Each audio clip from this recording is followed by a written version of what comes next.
bad writer. You think so? Mm-hmm. Good style, nice imagination. I think he's a very talented man. Well, thank you very much. Oh, it's nothing really. There's room B, room A. I wonder where room E is. How should I know? Are you going to the Waterbury lecture? No, I'm not. Let's find out where she's going. Oh. Excuse me. I'm sorry. Where's the Waterbury lecture, do you know? Aren't you Owen Waterbury? Yes, I am. How do you do? Follow me. Where are you taking us? Room E. Are you a student or a teacher? I'm a student. Oh. Advanced or beginner? What do I look like? Well, You look very advanced to me. Oh, Mr. Waterbury, good evening. how do you do, Mr. Gilbride? You're right on time. We almost didn't get here. I was doing his laundry, and we had to wait for it to dry. His underwear is still wet. I brought a friend, Mr. Ronnie Hastings. Oh, how do you do, Mr. Hastings? Hey, let me get you a chair.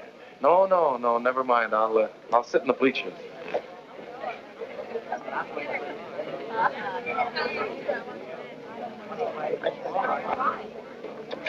Hello. Hello.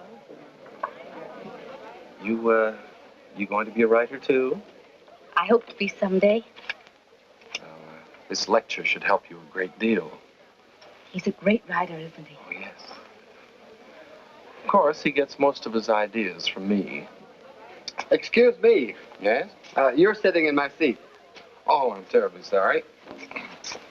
Good evening, Miss Gaylord. Hello, Mr. Scott. Anybody sitting here? Yes, Clarence Henderson. But he's out sick tonight.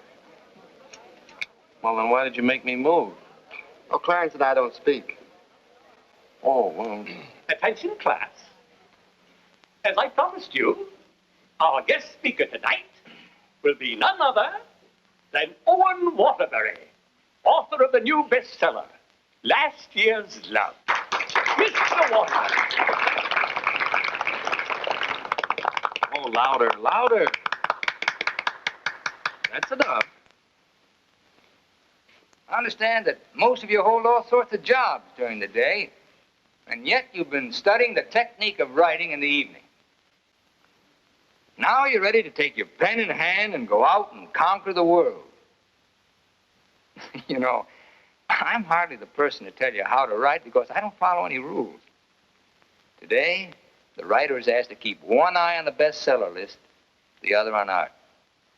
That's divided loyalty, and that makes for dishonesty. I must confess, I've been guilty of this dishonesty, too. But now that I've made my position secure, I'm going to try to write a really good book. No more bestsellers, but something that I hope will be a piece of great writing. You know, good writing, fine writing, is here and here. The dictionary is filled with all the words you need, but unless the mind and the heart find those words for you, you better leave them in the dictionary. He's so brilliant. Shh, shh. Because a writer, fundamentally, must believe in himself. That's half the battle.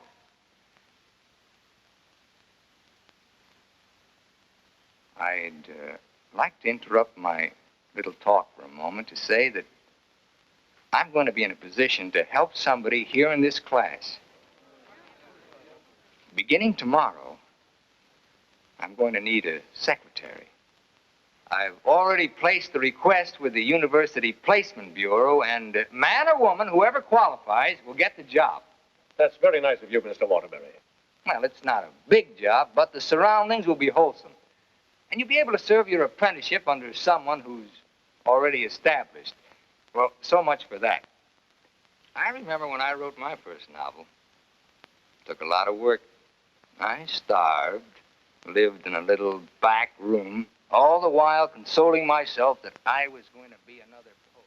So you're really going to work for Owen Waterbury? Well, I was offered the job by his personnel manager. I've heard a lot of weird stories about Owen Waterbury. Oh, you hear weird stories about any famous person. Why, last night his talk was actually inspiring. Steve, do you realize you've been here 5 years? Well, isn't that a little too long for anyone with my ambition? Where does Mr. Waterbury do his work? Well, his personnel manager said in his apartment. Apartment? Well, you can't expect a writer to work in an office, Mr. Harris. I want to write, and I think he can show me how. Who knows? After a year with him, I might even be autographing copies of my own book in one of your bookstores. By taking a course in Owen Waterbury. And getting paid for it at the same time. I'm going to miss you, Steve. Oh, no, you won't. After a week, you won't even know I've gone. Not true, but good luck anyway. Well, I could make a big speech, but I think you know how I feel about everything. You've been wonderful to me. I understand. Steve. Yes? Call me sometime, will you? We'd like to know how you're getting on. I'll call you tonight, after I get the job.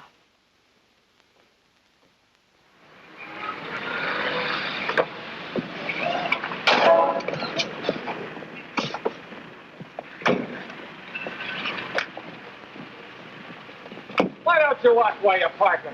Well, you can back up, can't you? You got a reverse. Never mind, Bill. Just save your money for upstairs. Smart guy. Hand me the bag, Bill. Yes. I'll take it upstairs for you, man. Anything drives a cab these days. Apartment 3E. Thank you. Now, just remember, Bill, if he says one word that's out of line, just one word, I want you to bop him right on the jaw. They might take my license away. Not for protecting a lady. Well, come on, in or out, in or out. You know, I hit pretty hard. The harder, the better. Is he a big guy? 6 feet of bluff. I'll cut him down. I didn't get this nose for nothing. Are you sure he can't fight? He's a writer. Writer? Fighter? Now, remember, if he just so much as opens his mouth. Don't worry, I'll shut it up. I got a bigger mouth than he's got. I've come for my things. And what's the objection? Evidently, he has none. Follow me, Bill. Now then, I want you to take all the things out of that drawer and put them into that bag. Yes, ma'am. No, not the drawer, just the thing.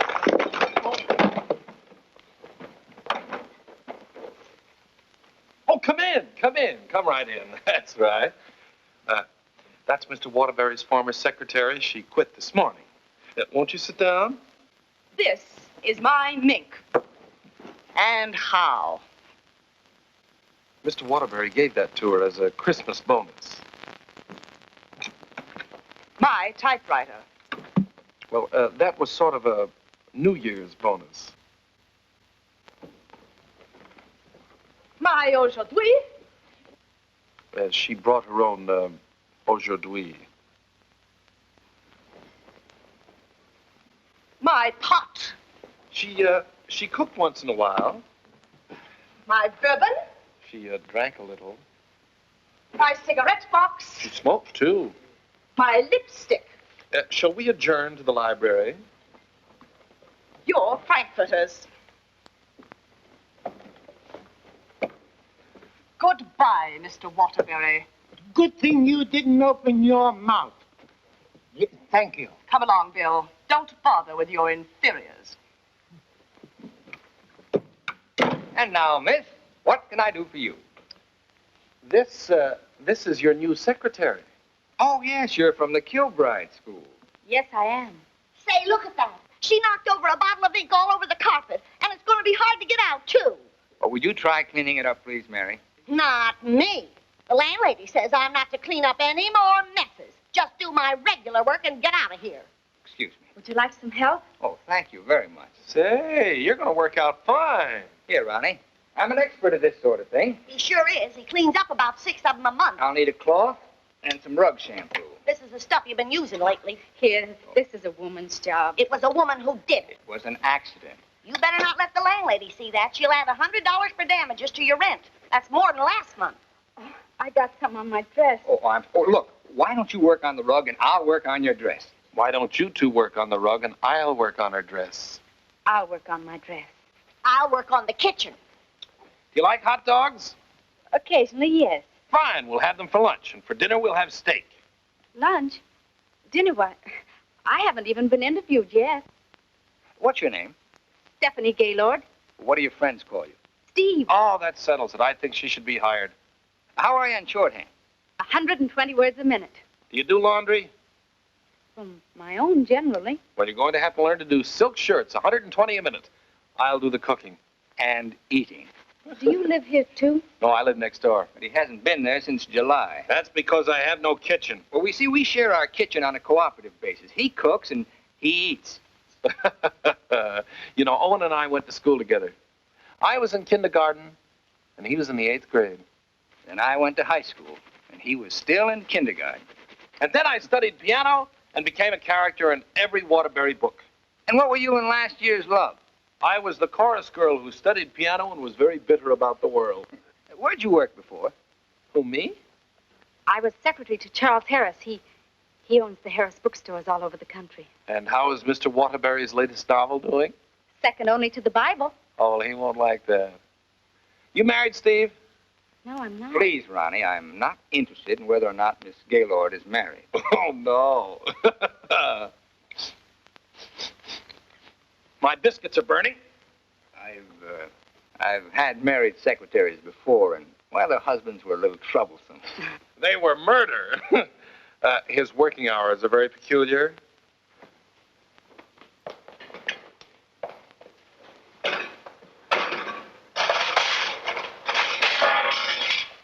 Well, I think we've done a good job. I had such a different impression of what this job would be like. Oh, today was an unusual day. But after this, there'll be no more distractions. I'll go. We're going to work in an atmosphere of dignity.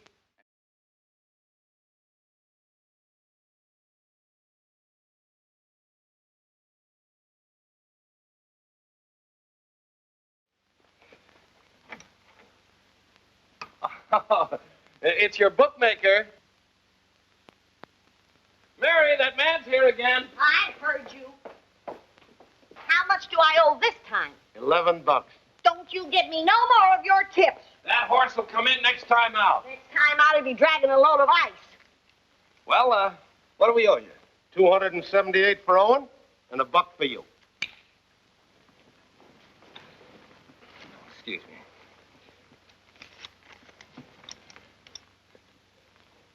Here you are. I'll have to owe you mine till next week. You want to wager today? Well, I haven't looked them over yet, but I'll give you a call. And no more 50-cent bets. The boss don't like them. Where was I? You were telling me that everything here was dignified and cultural. Oh, yes. Now, Steve, about your other duties. I'll go. Did you just have an interview with my daughter, Mary Hastings, about a secretarial job? Why, yes.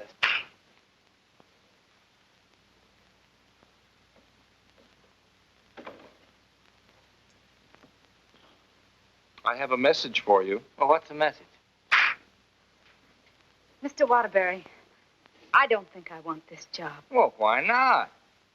Well, when you spoke at class last evening, everything seemed so refreshing. And when I read your novels, they were filled with such quality and high purpose. And I'm afraid all that's spoiled now, so no harsh words, no hard feelings, just get somebody else. Well, if that's the way you feel, Miss Gaylord. Are you walking out on Owen Waterbury? Don't beg the girl to work for me, Ronnie. Just call the agency and get another girl. Now, you know you don't mean that. We both like this one. Are you going to let me out of here, or do I have to call the police? They're here already. I came for the rent. Mrs. Reeves, I just mailed you a check this morning. Oh, you always do that, knowing full well that I only live downstairs. Any damage this month? Oh, it's been a very, very uneventful month. Oh, the carpet again. Yes. Mercy! This fish belongs here. And this duck up here, you throw the whole room out of contour. Mrs. Reeves, if you'll excuse I heard me... some screaming just outside the door. New secretary? Well, yes. You being hired or fired? Miss Gaylord has just been engaged. Oh, too bad, Mr. Waterbury, because something moved in the apartment upstairs would just fill your every requirement. Well, unfortunately, Mrs. Reeves, the job has just been filled. Well, I want you to meet her anyway. Felicia! Coming, Mrs. Reeves.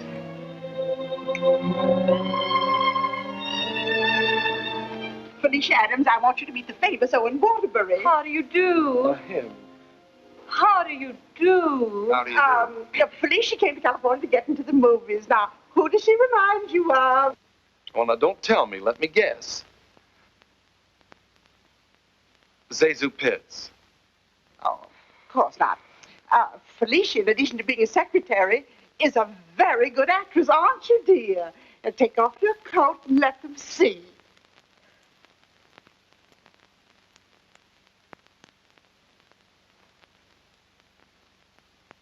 She's got a lot of talent there. I thought you'd think so. I was a model back in Texas, but I came out here for a career.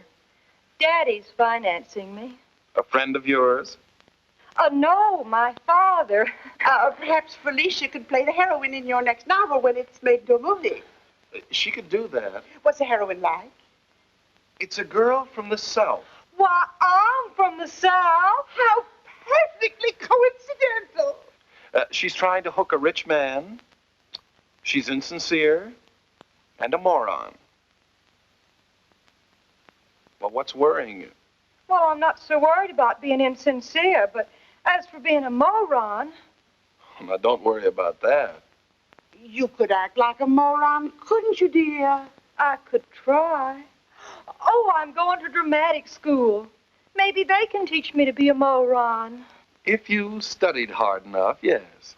It'd take a lot of work. Look, Mrs. Reeves, I haven't even started my novel yet, and it doesn't look as if I'm going to if I'm continually interrupted. Well, we'll leave and let you work. Oh, Ronnie, I'm having a party for 50 guests tonight, and I'm expecting you to entertain for us at 9.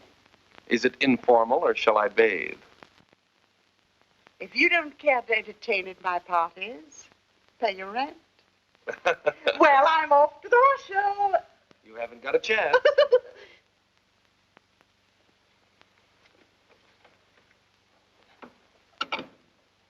You know, ever since her husband died and left her 7 buildings, she's been a peeping Tom. Now, come on, Steve, let's you and I prepare lunch. Look, I stayed only because I didn't want to cause a scene in front of your landlady, but I'm really leaving now. What an idea! What an idea! Take this down. Come on, take it down. Get your pad. Well, where's your pad? Well, you've got to have a pad. You can't go on a job like this without a pad. Go on, I'll find a pad for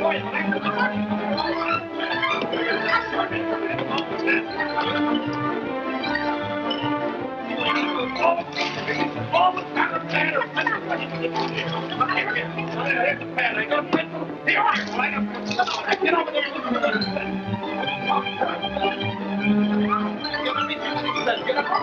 Wait, I need a pencil. Wait, I've got it. Call this notes on my new novel. That's all for now. Tomorrow morning at 10 o'clock.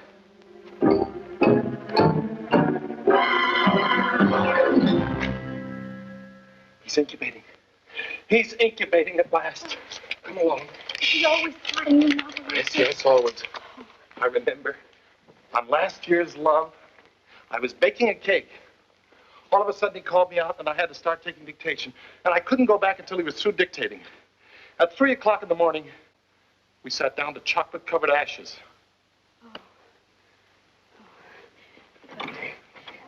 Well, I'll see you at 10 o'clock in the morning.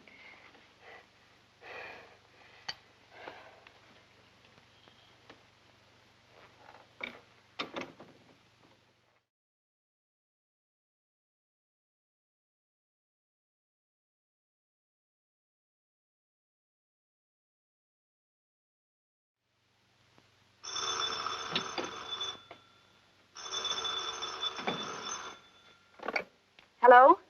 Hello, Steve. I couldn't wait for you to call me, so I'm calling you. How was the job? Well, I have to make an adjustment, you know. It's such an unusual kind of a job. I can imagine. He started his novel today. Oh? Interesting story?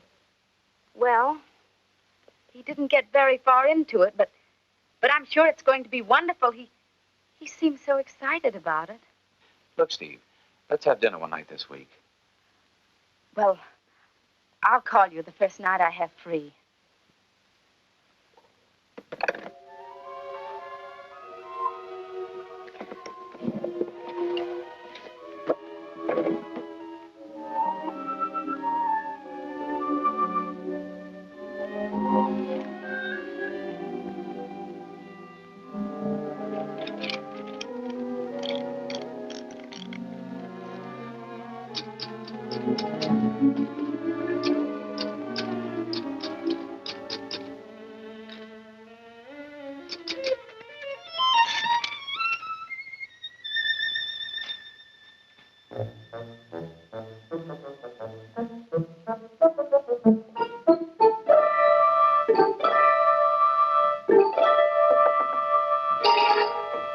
Good morning. Good morning. Well, you're bright and early this morning. It's 10 o'clock.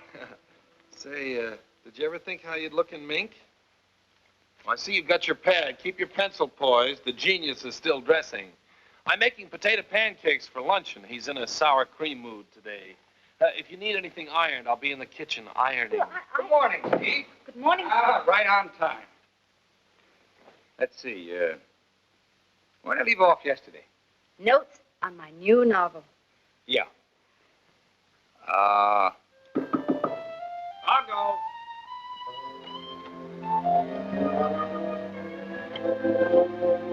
Hello. Hello. Hello. Hello. Hello. Hello. Hello. Now, where did I leave off? Notes on my new novel. Oh, yes. Make that notes on my new novel by Owen Waterbury. That's good. Oh, that's real good. Don't you think that's good? Oh, I like that. Chapter 1, General Introduction of Characters. Chapter 2. Well, I'll do Chapter 2 tomorrow. Chapter a day? That's swell. You sure you're not tired? Miss Gaylord, you stay here and answer the telephone. I'm going to the beach for some salt air. Well, be sure you don't bring any home with you. Right, boy.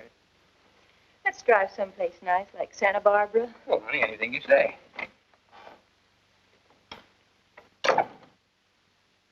Don't pay any attention to him. He's just trying to make you jealous. Jealous? Well, what makes you think I'm even interested in him? You know, for a secretary who's just been given the day off, you're awfully annoyed. Annoyed? Of course I'm annoyed. I just don't want to sit here doing nothing. I came here to work. I came here to do nothing, and now I'm working. Look, if you get paid for idleness, grab it, you fool. There goes another one.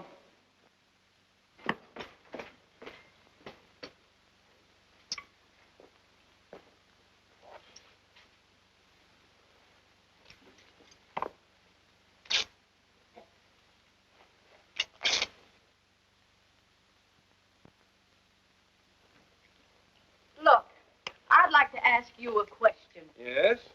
Does Mr. Waterbury intend to write a book? That's a very interesting question. Waterbury's a genius. What do you think he's doing right now? Incubating. Exactly. And whenever he goes through a mood like this, a great book comes out of him. I'll bet he does a lot of writing tonight. Why, honey, you're jealous. Look, I don't even know Mr. Waterbury. At this point, I'm not even sure I want to. Of course not, honey.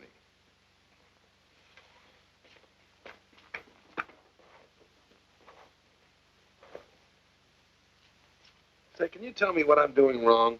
Everything. Here, let me have it. How can you get so many wrinkles in it? He's tried 16 laundries, but he still likes my work best. These are good shirts. We're good shirts. You know, I just thought of something. What? I must be going out of my mind. Why? Well, I went to night school for a whole year to learn to be a writer. And here I am doing a guy's laundry. Oh! It's not done yet.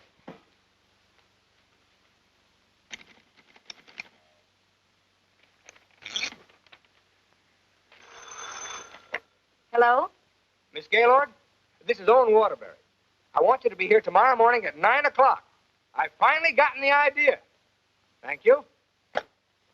You know, Owen, I like that idea. Yeah? I don't think there's a horse in there that can beat him. Never.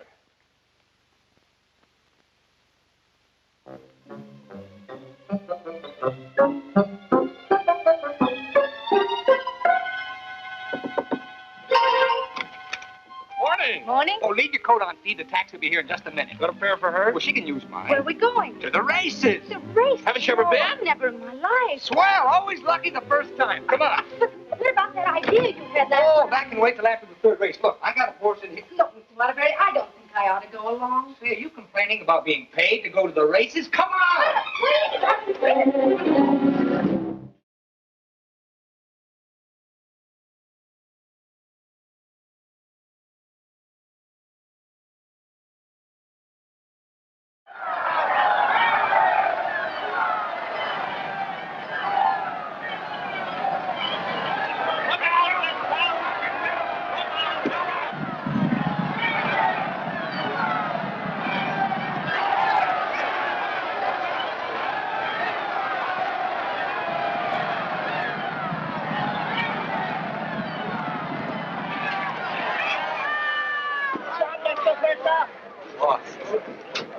What happened?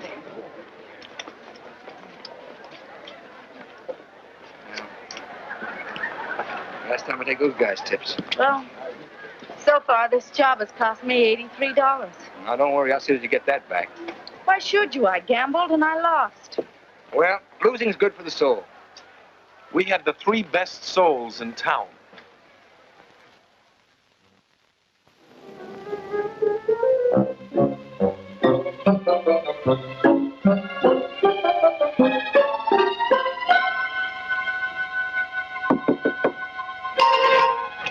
Good morning. Morning. Well, leave your coat on, Steve. The plane leaves in 35 minutes. Plane? Where are you going? Las Vegas and get back your $83. Las Vegas? I can't go to Las Vegas with you. Well, are you objecting to being paid while working? Paid?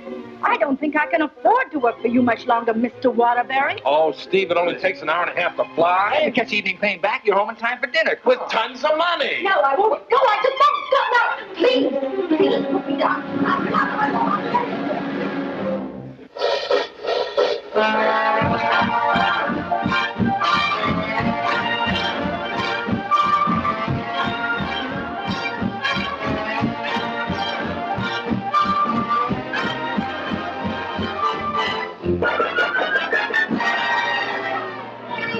Hey there. 7, you. Oh, Right here, right here.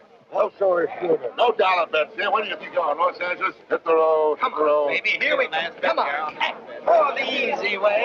What is your point? Hard way. For the hard way. Hard way for. Hard way for. Baby, here it comes. There she is. 4. 7, you lose. 7, you lose. Standing on my right again, huh?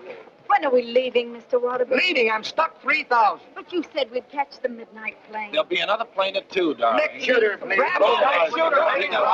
oh, Come on, let's go. I thought working for a writer was going to be so uplifting. Correct. You lose. Perhaps you lose. See what you did? But I didn't do anything. She didn't mean it. What are you grinning about? I'm betting on crabs. Everything was going to be so intellectual. Correct again. Go ahead. Are you doing that on purpose? What did I do? You're doing all right, honey. What's her point? Her point is crabs. Can't you make anything but craps? I was going to meet only literary people. Correct, Snake. You're my dream girl. Never saw that before. Don't make any more craps, understand? I'll tell him when he comes in. Keep your mind on the dice. Put this all on 7. She's All bound on to make seven. this time for once. You know, I'm writing a novel too, Mr. Waterbury. It'll be a honey. A 2 and a 1. Correct. Horse race. Get out of here. Not goodness. What's wrong? Keep your mind on the dice when you roll them. How dare you speak to me like that? Just for that, you roll your own dice. Correct. $80 rich. Come on, bring it in. Over here. Come on, lad. Money. Gaylord. Steve, where are you going? I'm going home, and I never want to see you again. You're a fraud, Mr. Waterbury. A cheap, egotistical fraud. And your whole existence is something I want no part of. I'm sorry I even met you because you've spoiled something for me. You've spoiled my impression of Owen Waterbury, the writer. Steve, look, you can't go home alone. I'll take you home. Steve, please sit down, will you? I want to talk to you, please. Steve, honestly, this gambling, it's an insidious thing. It changes a person. I'm really terribly sorry. Well, then why don't you put a stop to all of this and get down to work? I guess I'm afraid. Afraid of what? I'm afraid I'm not the great writer I started out to be. Instead, I'm just a commercial hack. Oh, no, you're not. Didn't you see how everyone at the university treated you with awe and respect? Why don't you write another love story? I'd be going backwards. Backwards? Stick to your last. You know the story of the clown who always wanted to play Hamlet? If you keep telling yourself you're a failure, you'll be one. If I try another love story, will you work for me? If you work, I'll work for you. Thank you. I'm poor again. I just switched to sevens.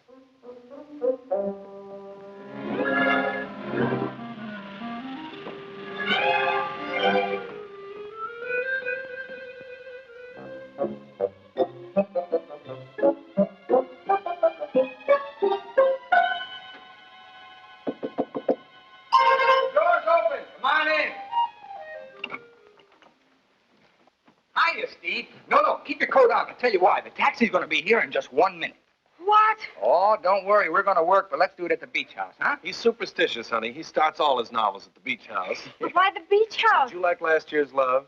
Very much. Well, most of last year's Love was done down there. Well, shall I take the typewriter? It'd be a nice idea. Ronnie, will you stop teasing the girl? I'll be dictating today. Come on, Steve.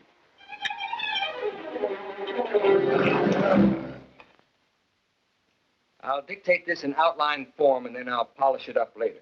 Yes, Mr. Waterbury. This is the story of a successful novelist who began to die, morally and spiritually, until a girl came into his life. And then the whole world seemed changed. He'd seen her one night while delivering a lecture to a short story class. There were so many faces looming up in front of him, but he saw only one, hers. Wistful, delicate, exquisitely beautiful. Without her knowledge, he arranged to make her his secretary because in that fleeting moment, in that single instant, he knew he was desperately in love with her. One day, he asked her to go to his beach house and work there because he wanted very much to tell her the way he felt, but he lacked the courage. Mr. Waterbury, Miss Gaylord, when I'm working, I don't like to be disturbed. Sorry. Where was I? He wanted very much to tell her how he felt, but he lacked the courage. Oh, yes. Now here she was, seated before him, tender and fragile as a poem. He had looked around a corner to corner, and there she was. Oh. What's the matter? Oh, I broke my pencil. Oh, here you are. Let's continue.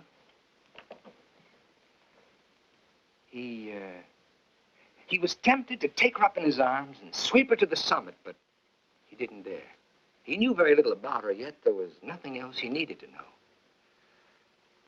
As he strode up and down the room dictating, he looked toward her polka dot necktie. What's the matter with you? Nothing. Oh. Where was I? Polka dot necktie. Oh, polka dot necktie. He was impressed by the loveliness of her hair, her soft blue eyes, her delicate mouth. A breathing, living thing that made him exalted and inspired. He wanted to take her in his arms and smother her with kisses and drown himself in the beauty of her soul, but he was a coward. How do you like it? It has possibilities. Suddenly he threw caution to the winds. Leaned over and kissed her. She melted in his arms and offered no resistance. Wordlessly, they held one another in silent embrace. Oh! You've got the wrong girl, Mr. Waterbury. I'm really leaving you this time, and don't you ever try and get in touch with me again. I don't even want my salary check. You can save it for the next victim. And if I ever see one of your books again, I'll burn it!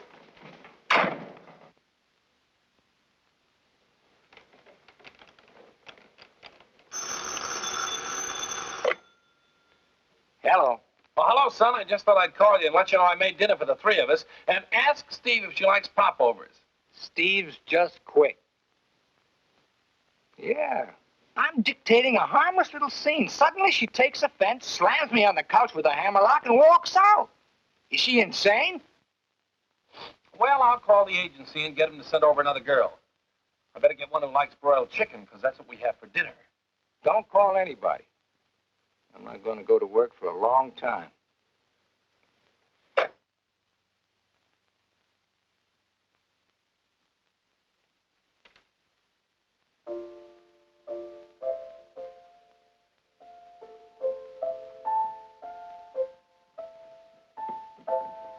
Come on. Will you get out of here so I can wash these keys? I'm composing. Composing? I haven't heard a good song out of you yet.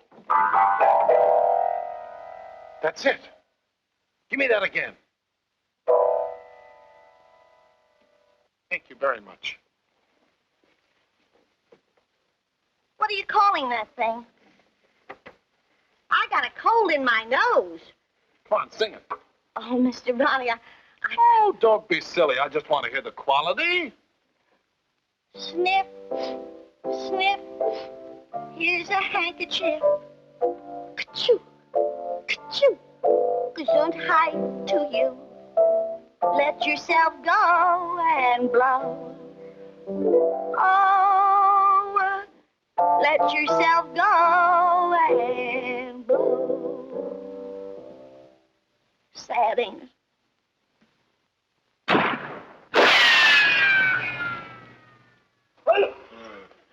I have to have some water. Some water. Water in the kitchen. Well, I can't go in there. The place is on fire. Here, listen to that. Oh.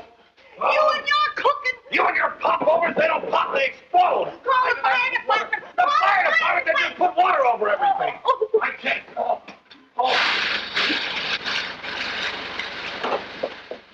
I'm going to tell the landlady on you. Oh, I gotta tell the landlady on you. No. Well, I'm not going to clean up this mess. All right, just for that, you won't get a piece of pie. What's in that garbage can? Pie? 30 misses out of 31 tries.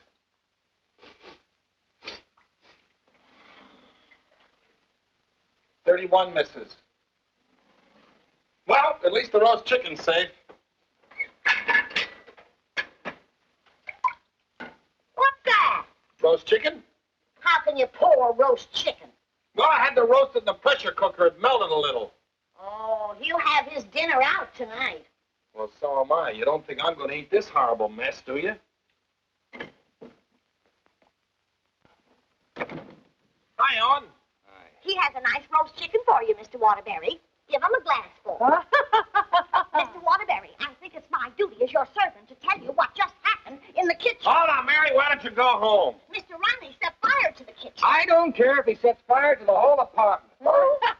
You see, Tattletale? A lot of good it did you.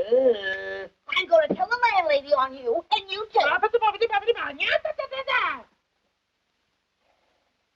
Well, what happened down at the beach house? Will you stop asking me silly questions? I told you on the phone. She quit, that's all. Well, she had some nerve. Well, I don't need her. There's a lot of other secretaries. Of course there are. Just as capable, efficient, and just as cute. Sure.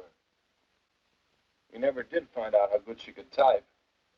Well, I'll call the agency and get another secretary. I got a better idea. What you gonna do? I'm gonna pack. Where you going? New York, change of environment. I'll work better there. Gonna get rid of the apartment? Yep. Well, what's gonna happen to me? What should happen to you? That's a very unfair question. Boy, I'm not gonna let a little thing like a secretary throw me off balance. Never in a million years. I got a life to live, too. Wonderful, beautiful, exciting life. I got a book inside me, a great book, full of intensity and scope. Well, you know something, Ronnie? I'm glad this happened. I'm down to earth now. What happened? Well, you can still use it. Elsie called. She's sorry she quit in a huff, and she apologized for the cab driver. See? That's what Steve will be doing tomorrow. Calling and apologizing, but I won't be here. Say, what am I running away for anyway? I'm not afraid of her. That's what I like to hear. That's the real Owen Waterbury. Listen, call Elsie. We'll take her out to dinner. We'll take them all out to dinner, a different one each night. I'll go and change my apron and be right back.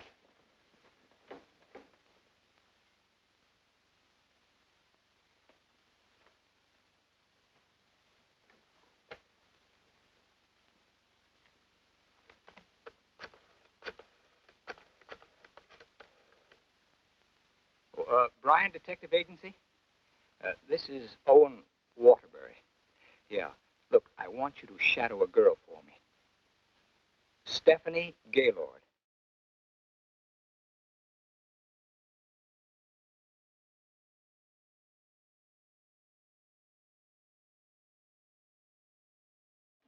Now, let's all try to have a good time tonight, okay? I'm willing. Are you, Ronnie? I'm willing. Good evening, Mr. Waterbury. Hello, Francois. Here, why here? I like it here. You've always hated the Ridgely room. He's joking. I'm not joking. You've always hated it, hasn't he, Elsie? I thought so. I've always hated it. Mr. Waterbury, there's a gentleman here to see you. Gentlemen? Oh, yes. Ronnie, will you take Elsie to a table, and I'll join you in just a minute, huh? All right, but don't leave us. Don't stick Elsie with the check again. Antonio, table 3. Table 3. Where is he? Alcove 2. Oh. Good evening. Is that the gentleman? Yes, sir. Hello. Did you send me that message? Yes. Bryan Detective Agency. Devon is the name. Well, how'd you find her so fast? That's my job. There she is, right over there. With a man. Who's the man? I don't know. Do you want me to find out? Of course I do. All right. I'll start shadowing both him and her. I want you to find out everything you can about her. I think she's in love with him. She your wife? No, my secretary. I get you. Look, I want nobody to know about this. Don't worry. The way I operate, even you won't know about it. Can you check her pass for me? It'll be expensive. Well, why? The unknown quantity. We've just finished checking on a girl. Took us a year to get her pass caught up with her present. Do a good job. I will. Take care of my check. Cigarettes? Yes, give me a pack, please.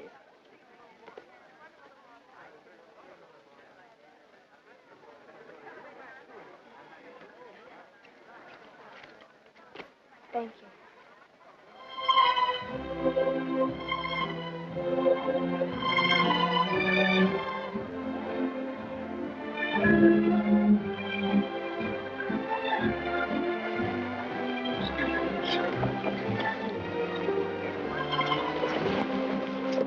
Oh, thank you. Oh, excuse me.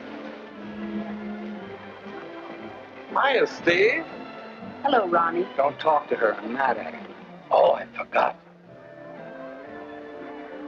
Good evening. Good evening. You know him? Uh-huh. He's my new boss. Your new boss. What's his name? Charles Harris, the bookseller. That's Steve's old boss. He's not so old. How dared you go work for him? Listen, Shakespeare, I'll work for whom I please. Well, did you have to pick on her old boss? Didn't she pick on mine? When Mr. Harris called the employment agency, he asked for somebody with literary experience. How did you qualify? You used to work for Waterbury. Steve, with her principals, out with her ex-boss. What about Elsie? Who's she out with? We're talking about Steve and her principals. Leave mine out of it. You know, I bet Harris hired you just to spy on me. Well, you're not very complimentary. I happen to be an excellent secretary. When did you learn to type, dear? Has he been questioning you about me? Only the normal questions about my experience.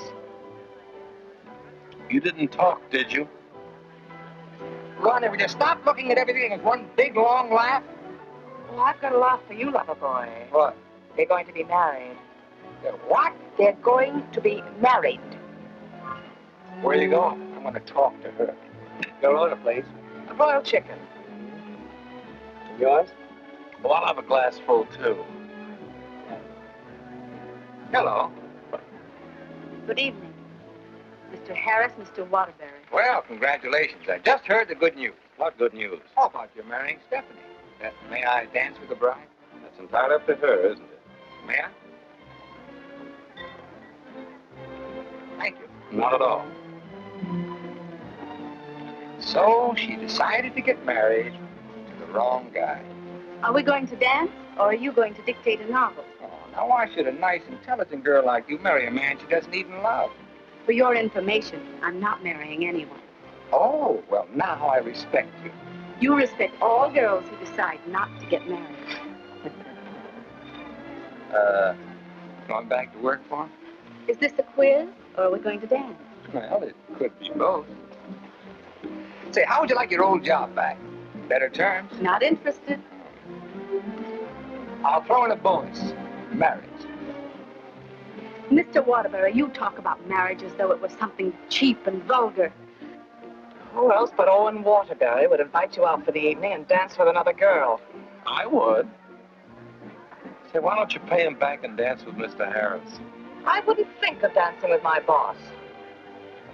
This is me you're talking to, remember? Well, I mean, not until I'd worked for him. For a few days. Well, that's a nice sentiment. Steve, you're in my arms at last. I'm holding you at last. We're dancing. You may be dancing, but I'm holding you. Oh, like the tide, you go out, but you also come in. Owen Waterbury, you're the most maddening man I've ever met. Listen to me, Steve. I love you. Everything I dictated at the beach house, I meant, but it was too much of a coward to say it out. I love you, Steve. Marry me. Take a chance. This is me, the author with beautiful words, but I'm stuck. All I can say is, I love you. Marry me. Your chicken, madame. And your chicken in the glass, sir.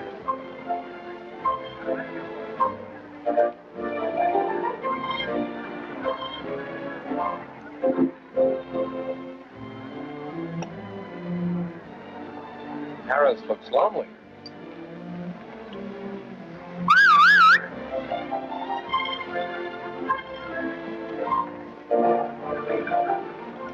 Oh, Mr. Harris, this is Ronnie Hastings. How do you do? Won't you sit down and have a glass of broiled chicken? Thank you. I think I will.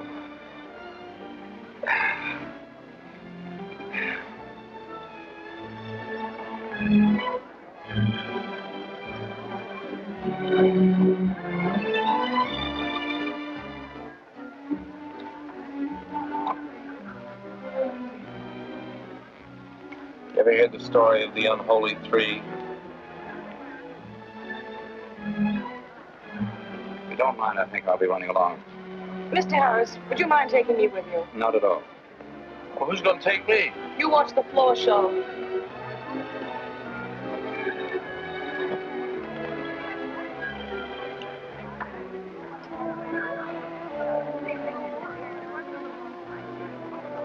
Want to dance? I love it.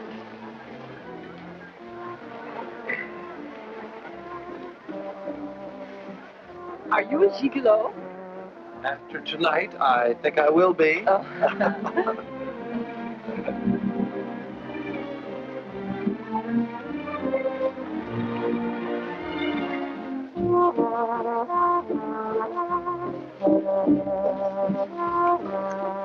Isn't life strange? When one gets up in the morning, one never knows what one will be doing in the evening, does one? Oh, dear.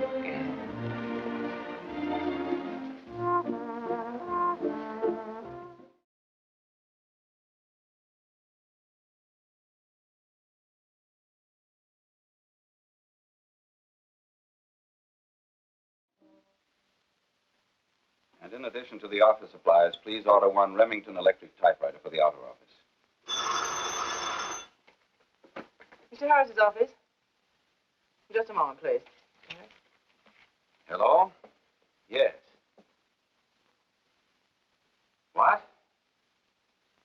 When? Thank you. Goodbye.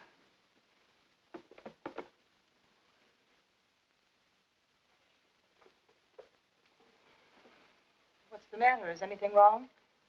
Owen Waterbury just married Steve. He didn't. Oh, yes, he did. I never thought she'd marry him. I never thought he'd get married. Well, here we are, honey. Welcome to Honeymoon Manor.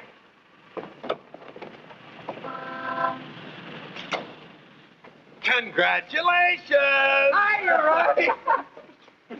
May I be the first to kiss the bride?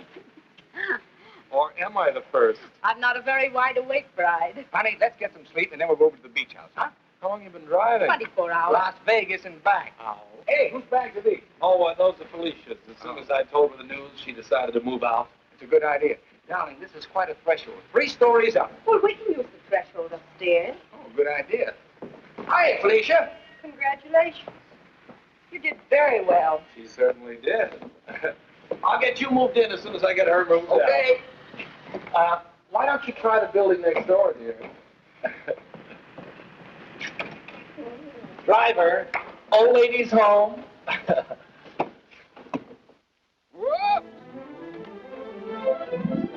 Hello, Mary. Oh, I'm so happy for both of you. Well, thank you, Mary. Very sweet. Yes, darling. Hello, darling. Hello, dear. Votre bagage, madame et monsieur? I made a wedding breakfast. Spaghetti and meatballs. Look, Ronnie, I know you're trying to be helpful, but, well, this is our honeymoon, and, well, we'd like to be alone. Oh, sure, sure. Say, Steve, be nice to him, will you? He's my only means of support.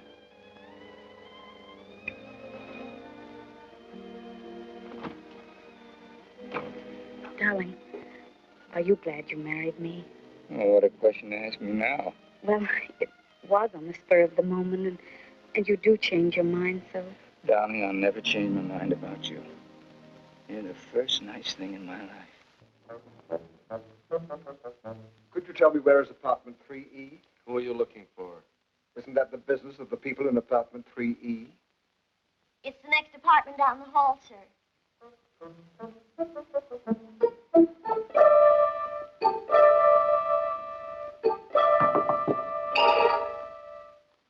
I beg your pardon.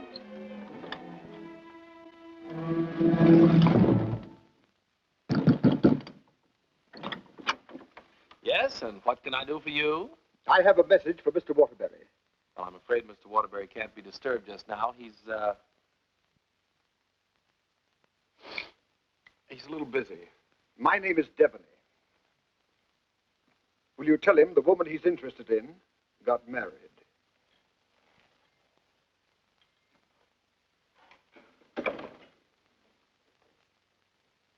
Hey, Owen! You got a minute? Ronnie, what is it now? There's a fellow was outside, said his name was Devney. He had a message for you. I don't know any Devneys. He said the party you were interested in got married. Well, congratulations. So did I.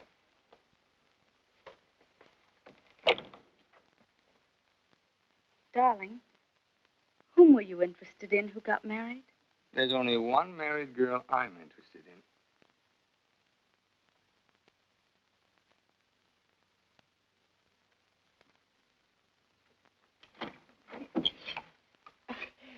You tell Mr. Waterbury I want to see him right away, and I mean immediately. Owen, Horrible Hannah's here. We call you that affectionately, dear. Now what is it? Oh, excuse me. I didn't know your secretary was working late. They're married. Married? Well, as his wife, she might as well be in on this. Just what can I do for you, Mrs. Reeves? I've come for the rent. But I paid you the rent on the first, Mrs. Reeves. I've had to make a new rule, Mr. Waterbury. I don't take bad checks. When'd you make that rule? Since you moved in. Darling, do you happen to have $485 in the bank? I think so. Well, could you write me out a check till I get this thing straightened out? I can't understand how my account got so low. That $6,000 for the crap game? Oh, yes. And the $2 for the marriage license? One has to live. Thank you, dear. Thank you, Mrs. Waterbury. I never thought I'd ever call anybody Mrs. Waterbury. Well, I'll just walk you down the hall. Oh, thank you, Ronnie. Is this any good? She's loaded. Well, I suppose an explanation is in order. You don't owe me an explanation. Oh, but darling, I want to explain. Oh, excuse me.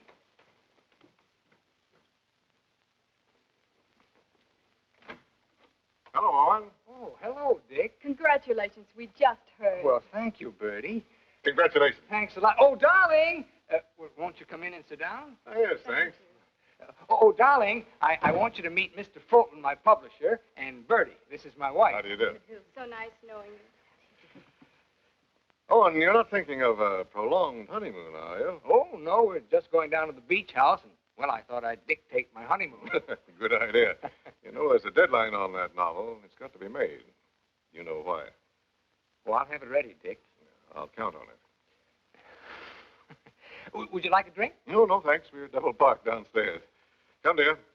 How's Ronnie? Oh, still eating. Same old Ronnie. Yes, Bertie's told me about Ronnie. She says that when he dies, he'll ask the crematorium to baste him slowly on both sides. You know Ronnie? Oh, of course. I was once Mr. Waterbury's secretary. Well, thanks an awful lot for coming, Dick. Happy honeymoon. Thank you.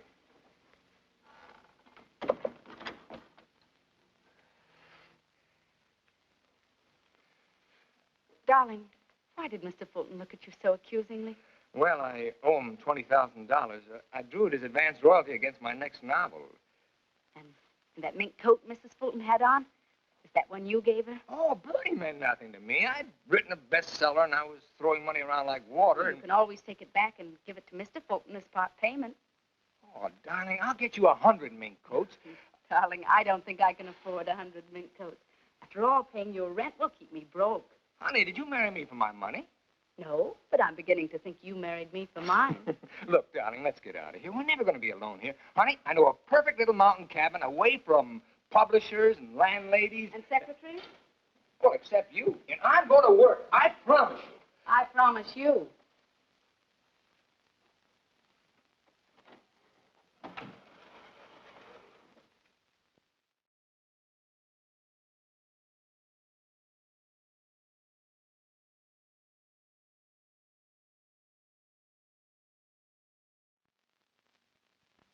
How long did you work on this book, Owen? 4 months. I'm rather proud of this one, Dick. Where's Mrs. Waterbury? Oh, Steve's down at the village getting groceries. She wants to prepare you one of her special dinners. Well, I'm afraid I can't stay for dinner. I have to catch that next train back. Dick, let's drop the suspense. How'd you like the book? I'm going to let you have it right between the eyes, Owen. You don't like it? I hate it.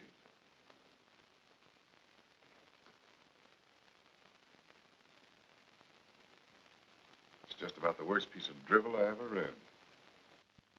Why, if I were to publish this, Owen, it would ruin you. Fortunately, I found another book to use in its place. What's the matter with me, Dick? Am I through? Of course not. Every top-flight novelist has a bad book in him. Well, how am I going to pay you back your money? Well, don't worry about that. I'm sorry, Owen. Darling, I got some of that wonderful venison.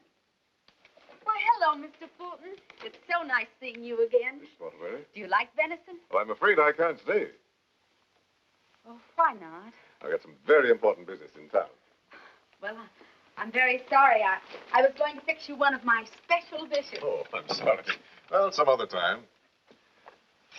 Goodbye, Mrs. Waterbury. Goodbye, Mr. Fulton. Goodbye, Owen. Goodbye, Dick. He doesn't like it. No? Do you think he's right? He's always been right. Until he married Bertie. Oh, what's that got to do with it? Well, maybe he's changed. Ever think of that? Maybe he sees you through different eyes. Oh, you talk like a fool. Owen, let's face it. Your book is now being published by a man who sees his wife in your arms on every page. He thinks that girl in there is Birdie you. You're a child. Bertie meant nothing to me. He doesn't realize that. And he's still a human being, even if he is a publisher. And he's a man. Let's get away from here tonight. Tonight?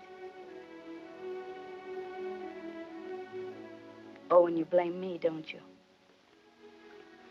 Oh, not really, Steve. It's just that it's so distracting to have a man's wife as his secretary, too. I've got to try another book fast, and I'm going to have to get myself another secretary. So I'm fired, is that it?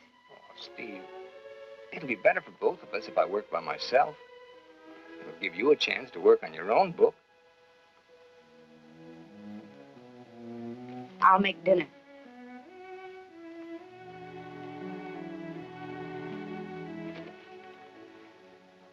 Owen, I finished my book. Oh, you did? Well, I'd like to read it. It's been on your dressing room table for 2 weeks. Oh. Well, I'll read it on the train. Don't bother. Oh, you're hurt. No, I'm not. You call and get tickets for the train and send Ronnie a wire to get you a new secretary.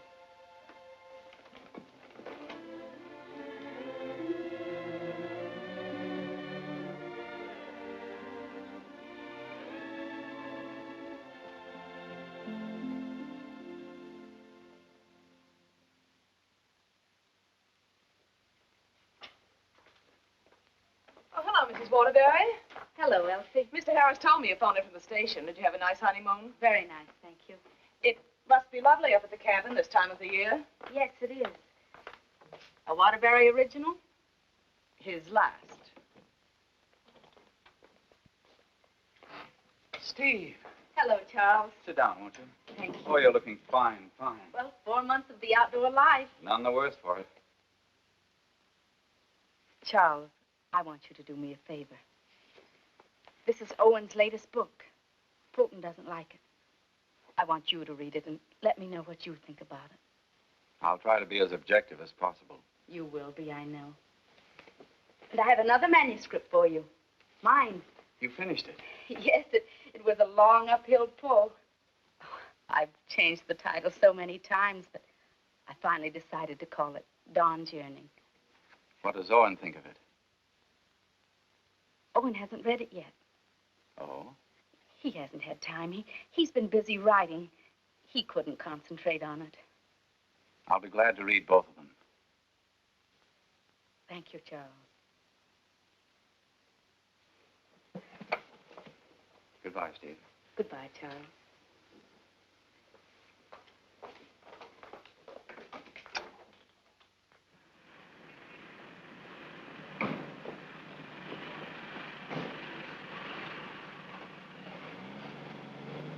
I was on the 3rd floor, but I can't find the Waterbury apartment. Well, here's Mrs. Waterbury. Oh, how do you do? The employment service sent me over. What for? Oh, Mr. Waterbury wants a new secretary. Oh, is that so? Yes. Well, follow me. Oh, thank you. I know it's going to be so exciting working for Mr. Waterbury. You just love it. I know I will. You know, this is such a rush call. I hardly had time to dress. Your dress is beautiful. Oh, thank you so much. You know, I make my own clothes. Oh, really? Yes. Come in. Come right in, Miss... What did you say your name was? Hilda Schneebacker. Miss Schneebacker. Owen, darling, this is your new secretary. How do you do? This is my husband, Owen Waterbury, and this is Ronnie, our next-door neighbor. How do you do? Can I get you something to drink? Have you any beer? Well, I should say we have. And we have pretzels, too. You know, I could just drink a barrel of beer. What did you ask for on the phone? I thought they knew our account. Dope. Oh, don't bother.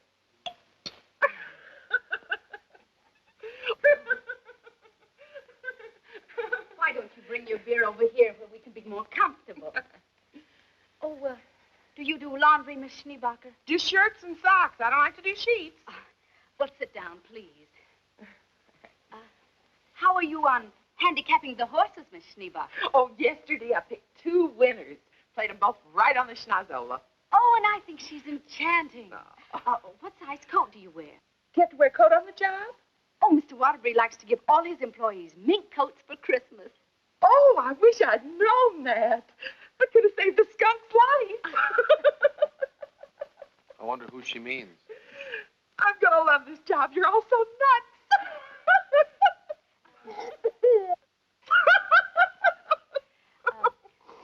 Do you object working late hours, Miss Schneebacher? Not at all. A room with a girlfriend. I haven't seen her since New Year's. Miss Schneebacher, I'm afraid this job's going to be a little too much for you. But why, Owen? Well, you see, several parts of my new novel are mostly in French, and, well, I'm sure you don't speak French, do you, Miss Schneebacher? Studied it for 6 years. Once I had a French boyfriend. We had no trouble. Yes, but how's your shorthand? Shorthand? I don't take shorthand. You don't take shorthand? Well, no. The agency said this was strictly a typing job. Oh, no. This is mostly a shorthand job. But I could learn it. No, I'm afraid not. Well, guess that lets me out. Leave the glass, please. Oh. Thanks for the beer.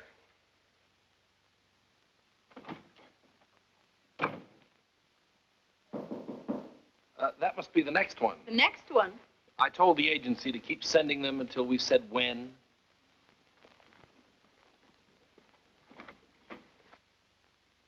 How do you do? Is this apartment 3E? Yes, it is. Does a Mr. Owen Waterbury live here? Yes, he does. I'm Owen Waterbury. Oh, Mr. Waterbury, the agency sent me. Dawn O'Malley. That's right. Won't you come in, Miss O'Malley? Thank you. Won't you sit down, Miss O'Malley? Thank you. Oh, this is my wife. How do you do? How do you do? You take shorthand, of course. Yes, 120 words a minute. Oh. Do you speak French, Miss O'Malley? Mon mère, elle était française. Et mon père aussi. Vous avez raison, elle est pas peur pour le travail. Dites-moi, Mademoiselle O'Malley. Are you married by any chance? Yes, I am. But the divorce comes final next week. I see. When would you like me to begin? You have begun. Oh, thank you. Steve, shall we prepare lunch and leave them alone? I think they'd like to get to work. All right.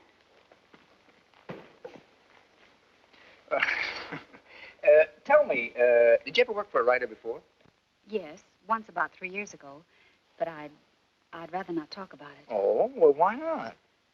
Well, he asked me to work late one evening and began getting a little fresh. So I called the police. All I want to do is work. I guess the publicity ruined his career. But he deserved it. Don't you agree? Yes, I do. How about lunch, Miss O'Malley? Oh, I've already eaten, thank you. And you, darling? No, thanks. I'll skip lunch today. You just love living in this building, Mr. Scott. And you just love the Waterburys. They're so bohemian. Crude. I'll go. Oh, hello. Hello, Mrs. Waterbury. I want you to meet your new neighbor, Sylvan Scott.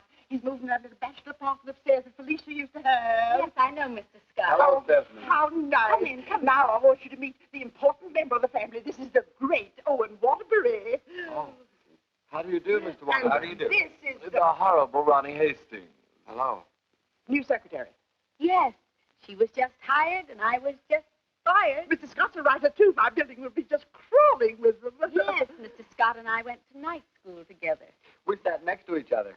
Mr. Scott used to be a ball player. Just look at those shoulders. And they're not padded either. Well, what do you know?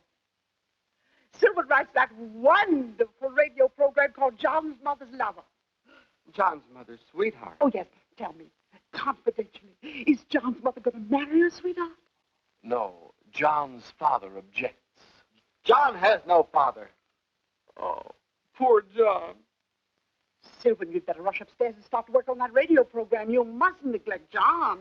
Well, I'm in a little trouble. You see, my secretary just got married. Oh, what on earth are you going to do? I don't know. I could help you, Sylvan. You, Stephanie? Yes, you see, I was Mr. Waterbury's secretary before he married me. That's right. You were. The marriage was a bonus. Oh, when could we begin? Why don't you just say, I've begun? Ronnie, dear, would you get me some shorthand books and some pencils? How much do you think you'll be giving me tonight? Well, we may be working most of the night. Oh, that's just ducky. I'm used to working at night. Goodbye, darling. Don't work too hard. I won't. Come on. Oh, thank you, Ronnie. Bye. Well, I seem to have fixed everything up. You certainly have. Well, I guess I'll run along. Must you go? I was just poisoning the tea. Oh, Ronnie, you're such a kidder.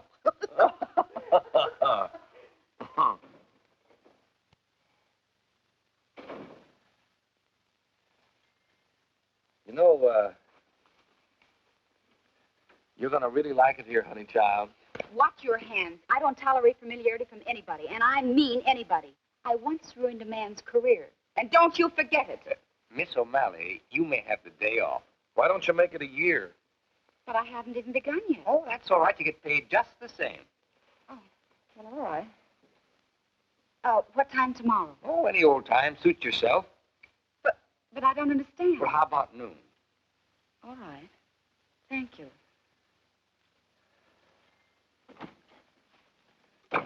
Well, you were saying something about poison tea? I mixed it. I get firsties.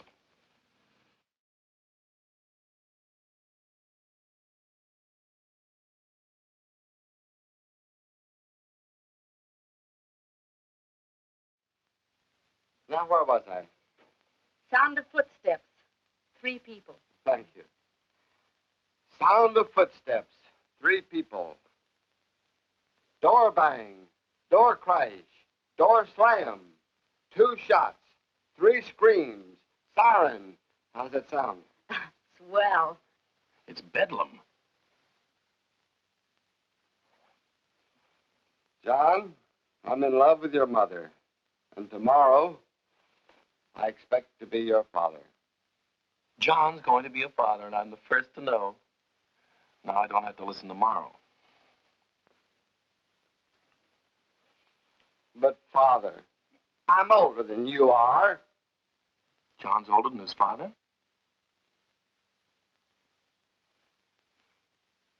What happened? That's what I'd like to know. I don't know. But don't you worry, Miss Waterbury. I'm not going to do anything.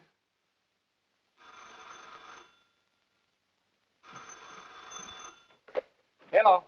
Hey, they just turned out the lights. Who's calling? This is Charles Harris speaking. I'm sorry to be calling at such a late hour, but I must talk to her. They just turned out the lights. Will you keep quiet? This is her husband. No, she's out for the evening. She's right upstairs. And I don't know when she'll be back. Didn't you hear me? I said they just turned out the lights. Darling, may I borrow a light bulb? I don't care what you do. What's the matter? I'm going to a hotel in case you're interested. I'll go to a hotel. After all, this is your apartment. No, it isn't. You pay the rent. Ronnie, will you take this up to Mr. Scott, please? Oh, and you can't possibly be jealous of that man upstairs. Why, he's utterly harmless. Boy, you really had me fooled. Why do you say that? Charles Harris just called. Have you seen him, Steve, since we came back? Oh, and it's terribly late, and I don't like cross-examinations. After all, we're 2 adult human beings, and we should be able to trust one another. Don't smile it away with pretty words, Steve. Have you been seeing him? Yes. All right, then this is it. But I only saw Charles Harris for one reason. I took him your manuscript. He knows a great many publishers. Please don't. It's too late for that. I felt at the nightclub you were in love with Harris, and I knew he was in love with you. After all, 5 years is a long time, and I was a fool to think I could break it down. I never loved Charles Harris. Well, you never loved me. You were in love with the schoolgirl notion of a popular novelist. I really tried to play this straight with you, Steve, but I guess I made a beautiful mistake. Owen, I was in love with you before I met you. something in your writing, the tone, the feeling, the quality appealed to me so much that I used to imagine your books were written just for me. It's true, I built it up in a schoolgirl way, and I was so caught up in it, I guess I would have married you the night you lectured in class. If you'd stepped off that platform and asked me, I would have married you. Just like that. How can you talk to me like this? I put you way up there too, Steve. But you tore it down in the cruelest way any woman could. You once called me an egotistical fraud. But what about you, Stephanie Gaylord? What have you been? Go ahead, phone him. He's waiting for you. Owen!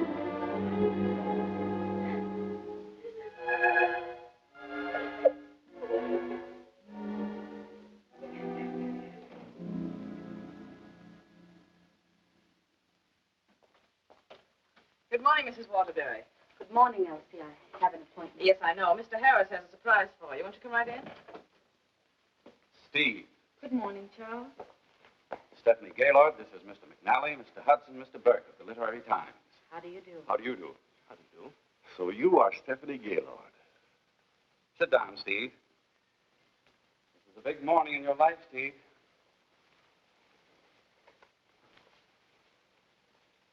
Mr. McNally is head of the publishing house in New York. He flew down this morning. That's why I called you so late last night. We've read your book, Miss Gaylord. How long have you worked on it? About 5 years. I'm recommending it for the McNally Winslow Award for first novel by an unknown. I didn't know you were going to show my manuscript to anyone. I couldn't do anything else after reading it. But don't you see what this will do to Owen? What has Owen got to do with it? Well, Owen's the big guy in my family, and his novel's just been turned down. And if this happens on top of that, it would just about destroy him. He has to have a sense of importance. He's lost all faith in himself. You mean your husband would feel a sense of competition with you? You don't understand, Mr. McNally. Owen's in trouble. And as his wife, I have to help him climb out of it. Steve, I thought you wanted to write more than anything else in the world. I thought so, too, before I married Owen. What about Owen's manuscript? Did you read it? Yes, it isn't bad. It's good. But it doesn't have what this has. This has greatness.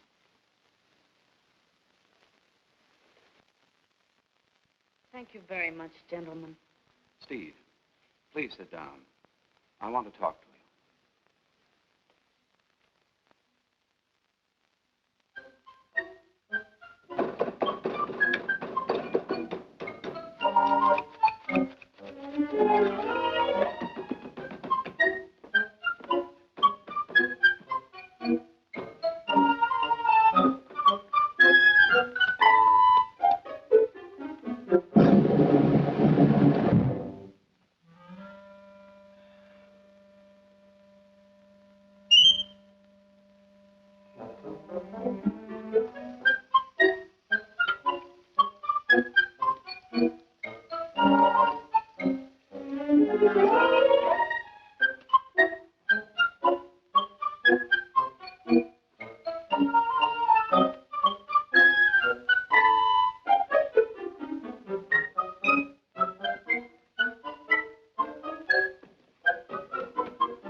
I'm giving your popovers another try. Well, give me time to call the fire department. No, Miss O'Malley. That's not the line I gave you. I'm sorry, Mrs. Scott. All right. Let's try it again. Yes, sir. John, Mother, I've changed my mind. I don't like your sweetheart. Mother, well, I like him. That's all that matters. John, as your son, I refuse to approve the marriage. Mother, you're not marrying him. I am. How does that sound? Stinks. Amen. Mr. Hastings, I must say you're distracting. You know, you shouldn't be using Mr. Waterbury's apartment or Mr. Waterbury's secretary. Well, Mrs. Waterbury isn't here, and I've got to get the program out. Why don't you work in your apartment? She won't work upstairs. Well, then why don't you work without her? I can't. I'm a dictator. Dear, why won't you work upstairs? I don't work in men's bedrooms. It's not a bedroom. It's a bachelor apartment. My husband was a hotel manager. One room is a bedroom. 2 or more is an apartment. Sylvan, she's got you there. Oh, come on, let's work. Hello, Mr. Waterbury. Yes, what can I do for you? Remember me? I'm Devaney of the Brand Detective Agency. Oh. What's this? A bill for $845.62. For what? For shadowing and delving into the past of one Stephanie Gaylord. But I married her. We've shadowed married women before. Hi, Owen. Get rid of this guy. You want me to call the police? I am the police. What's this doing here? That's my laundry. Do you expect my wife to do your laundry? Hey, that's a little large for you, isn't it? That's Mrs. Waterbury's laundry. That's mine. Well, take it and get out of here. And as for you, Mademoiselle O'Malley, you're fired for taking dictation from somebody else. Well, that suits me just fine. I wouldn't work for you even if I did like your horrible writing. Where's Stephanie? I don't know where she is. I know where she is. Where? You pay this bill and I'll let you know. Oh, Ronnie, do you happen to have $845? And 62 cents. Why don't you write him a check? Oh, yes. Call that number right away. Here is the detailed report. It's very amusing.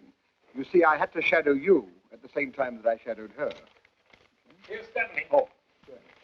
Stephanie, where are you? What? What are you doing there?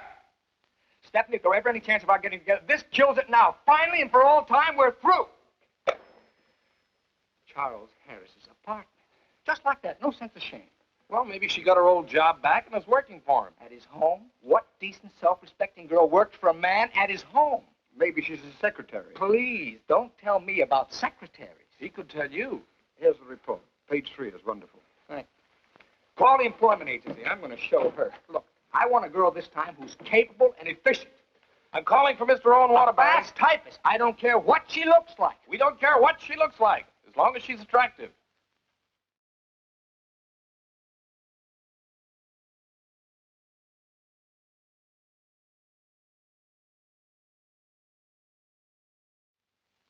Do you take shorthand? Oh, but of course. 120 words a minute. Mm-hmm. And, what did you say your name was? Miss Pigeon. Her name is Miss Pigeon. Everybody says I'm flighty. Where did you work before? I'm just out of secretarial school. I think it would be wonderful working for you, Mr. Waterbury. You see, I hope to be a writer myself someday. Oh. Have you ever been married? Oh, no. Never. And you have no objections to working on weekends? Oh, not at all. My time's completely my own. And you think Mr. Waterbury's just wonderful? Mm-hmm.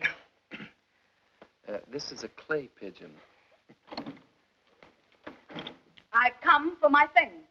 Follow me, Bill. I know just where to go. I want you to take everything out of that drawer and put it in that bag. Right. I knew you'd come back. It's only for a moment. Where's the mink coat? I didn't get a mink coat. Come into the bedroom, Bill. What's the matter? Short of minks? Say, haven't you been here before? Sure. I came with the other one. I got a cab stand downstairs now. If you need a cab, just open the window and holler. Well, I'm going to do a lot of hollering now. That's his former secretary. Get my bag and things out of the closet. Oh, so you're not in love with Harris, but you go to his apartment. You wouldn't let me explain, and now I'm not going to. Explain? What kind of an explanation could you make anyway? It doesn't matter anymore. You're right, it doesn't matter anymore. Isn't she getting awfully personal? What a wonderful typist. Charles Harris's apartment. Just like that. Just like that. Anything else, miss? Yes, my picture.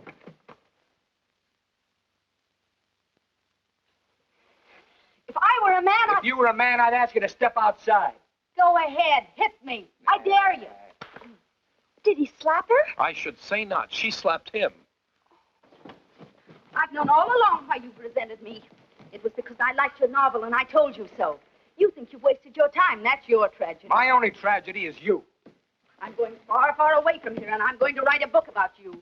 I'm going to call it The Heel and His Victim. That's a very horrible title. It'll do. Goodbye, Owen Waterbury. And don't you ever try and get in touch with me, because I want no more of you. And that goes for me, too. Where's Miss Pigeon?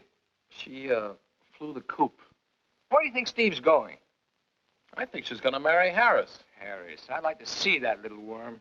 I'm going to. Now, where are you going? I'm so mad I could get married. You know, I think I'll have to. Well, whom are you going to marry? It'll be a female. That's about all I can say.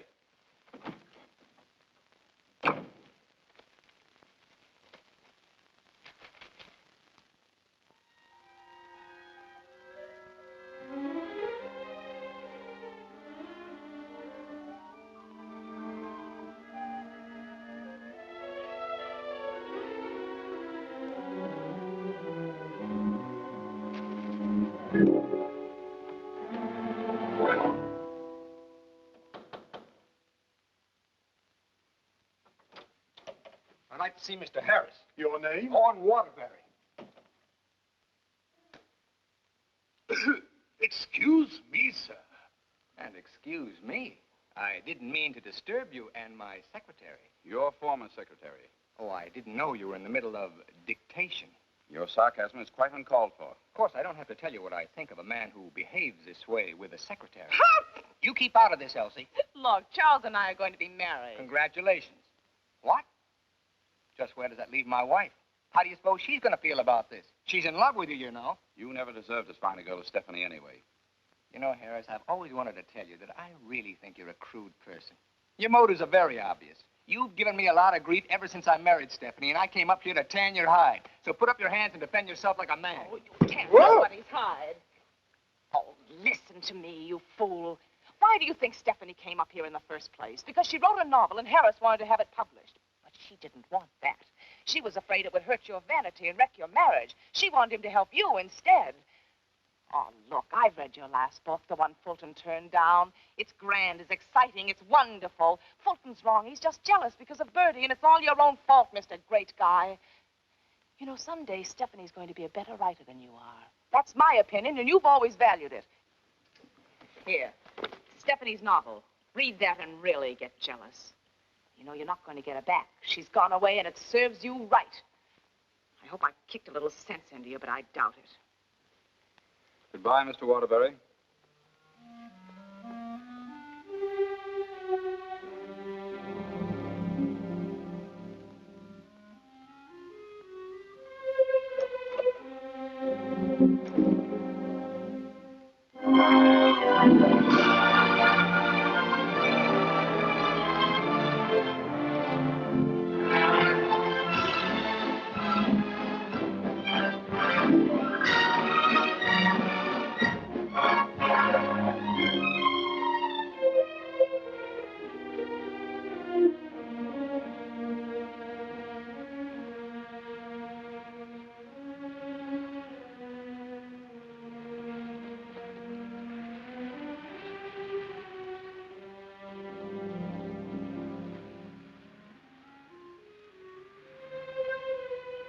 Hello. Owen Waterbury? Yes? I've got to serve you with these papers. What for? Suit for divorce from Mrs. Waterbury. Thanks.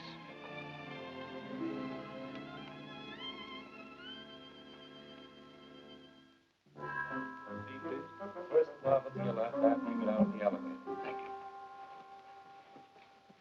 you. Oh, mine's 3. What's yours, please? 4C. Isn't that Sylvan Scott's apartment? Oh, is it? I didn't know who lived there, but I'm his new secretary. I see.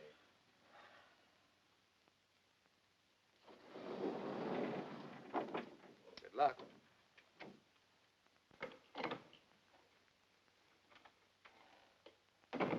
Hello, Mr. Waterbury. Hello, Mary.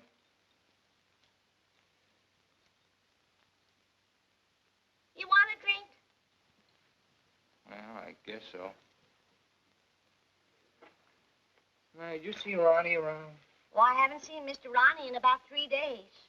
But I heard tell he got married. Married? Gee, that's funny. He didn't even invite me to the wedding ceremony. Me neither. Ronnie gets married. I'm getting a divorce. Did you know that, Mary? Mrs. Waterbury's divorcing me. I sure was sorry to hear that, Mr. Waterbury. She was an awful nice person. So was you. At times. Thank you, Mary. Well, I see Scott's hiring a new male secretary. Oh, Mr. Scott doesn't live in this building anymore. He moved out yesterday. Oh. Well, who moved in up there? Mrs. Waterbury. Steve? Yes, she's a big writer now. Well, of all the nerve, I'll fix her. She can't do this to me.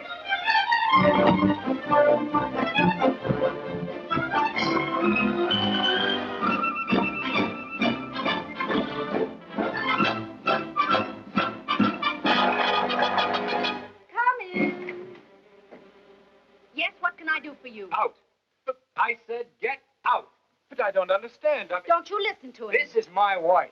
You're his wife? I'm trying very desperately not to be. Didn't you get the divorce papers today? You're still my wife until the final decree, and that takes a whole year. Are you still here? I said get out. Mr. Simpson, you come back here tomorrow morning at 9 o'clock. You'll come back here never. If I find you here again, I'll throw you out on your ear. Hiring male secretaries right under my nose. Right over your nose, dear. And don't be cute at a time like this. Why'd you take this apartment anyway? Because it was the only one I could find, and Mrs. Reeves was kind enough to let me have it. Oh, sure, sure. I thought you'd think I was chasing you, Owen Waterbury. But my living here need cause us no embarrassment. We can be friends, meet in the hallway, and exchange polite little hellos. I exchanged polite little hellos with your friend Harris recently. Elsie was there. She told me all about your book. Well, you didn't want to have it published because of what it might do to me. Silly. I mean, do you think I look upon you as a competitor? Don't you think I can compete with you, Mr. Waterbury? I read your book last night. Kept me up most of the night. You want to know something? Yes. You're better than I am. But don't tell anybody because I'll deny it. Now, you listen to me, Mr. Owen Waterbury. I'm a human being, too, and I have certain rights and privileges. I had an idea for a book, and you made me lose a very good secretary. Well, look, why don't you dictate it to me? You? Sure, I can take shorthand. Owen Waterbury. Look, you want to know a secret? What? I'm a better secretary than you are. Oh. All right, prove it. Get the shorthand book and pencil. Okay. And I don't want to hear another word about our personal problems until I get this down. Let's call this Notes on My New Novel by Stephanie Gaylord. This will be the story of a girl who became secretary to a very egotistical man who thought he knew everything there was to know about writing. Oh, now, wait a minute, Steve. Please, you're interrupting my train of thought. He was attractive. In an ugly sort of way. Thanks a million. Will you please stop interrupting me? But he was filled with childish frustrations and complexes which she, in her silly way, tried to cure. Now, wait a minute, Steve. I'm not going to sit here and take down this... Listen, this is my new book. Until she suddenly discovered he didn't need a wife. He needed a psychiatrist. A psychiatrist? That does it. Now I'm insane, am I? Okay. But if you publish that book, I'll sue you. You just go ahead and sue me if you think I'm afraid. Hello. You know, this book sounds very interesting, but there's one thing I've got to know. Did she love him? Well, of course she loved him. She loved him deeply, devotedly, desperately. Then why didn't you say so? I've come for the rent. Ronnie is your new landlord. Oh, no, that vase belongs up there.